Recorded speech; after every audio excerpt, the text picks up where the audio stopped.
Reng-reng lho.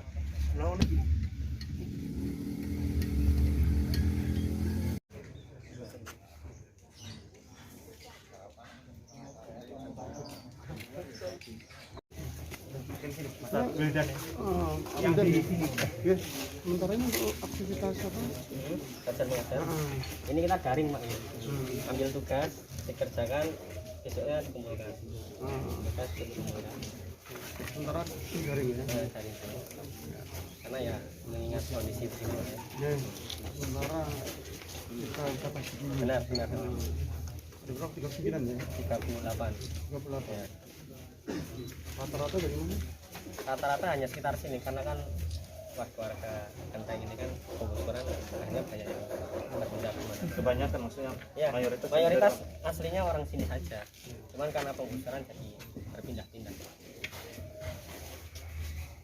Dan kemudian mereka masuki area makam ini dalam kurun setahun kita menempati desa ini itu hal yang biasa. Oke. Karena motif mereka bermain ke sini adalah mencari serangga.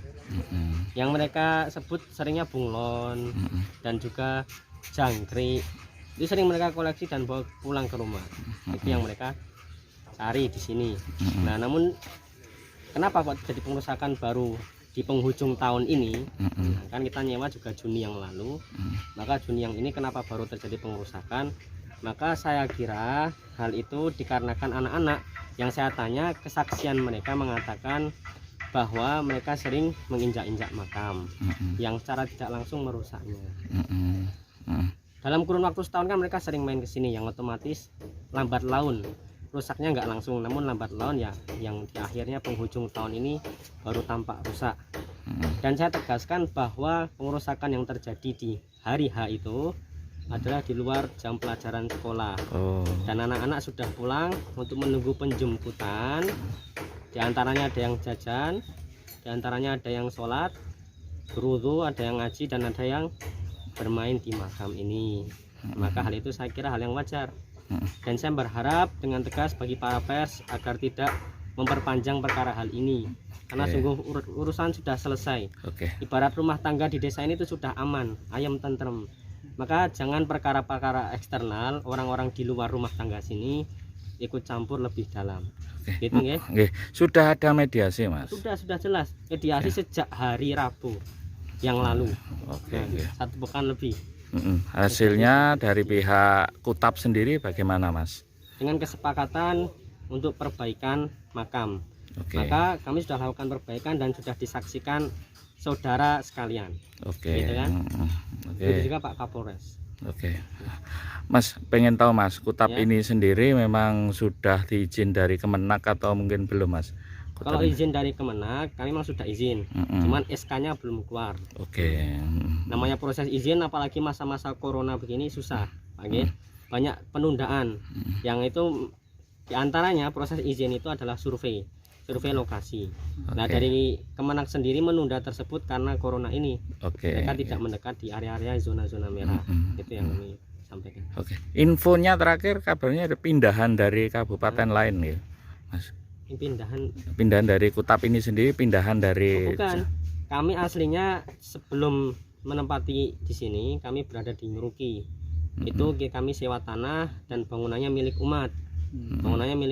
Kami dipersilahkan untuk memakai karena izin dari pemilik pembangunan, dan kami dari selaku pemilik rumahnya kami sewa setahun. Kami sewa selama di sana setahun berjalan. Karena tempatnya terlalu kecil, kami membutuhkan tempat yang lebih besar. Nah, inisiatif kami menyewa di sini.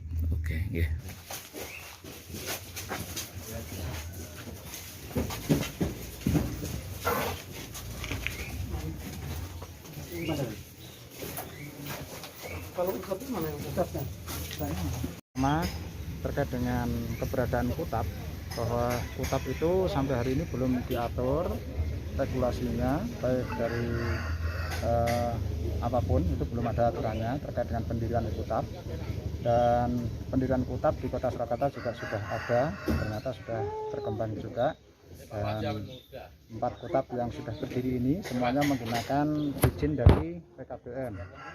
Karena menggunakan izin dari Kementerian Agama belum ada, maka nanti secara keseluruhan untuk proses pembelajaran Kutab nanti kita evaluasi kembali atau kita asesmen sebenarnya apa yang menjadi pembelajaran di Kutab dan perlu kita evaluasi kembali terkait dengan hal tersebut.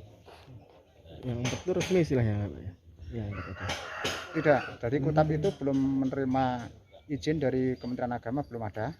Karena Kementerian Agama untuk pendidikan non formal itu ada 3. Yang pertama bentuk pesantren, yang kedua adalah bentuk madrasah diniyah, dan yang ketiga adalah bentuk lembaga pendidikan Al-Quran. Nah, untuk hal yang lain seperti rumah tahfidz sekarang sudah bisa masuk di lembaga pendidikan Al-Quran, tapi untuk Kutab itu belum ada wadahnya. Pak, bisa dijelaskan Kutab itu apa Pak?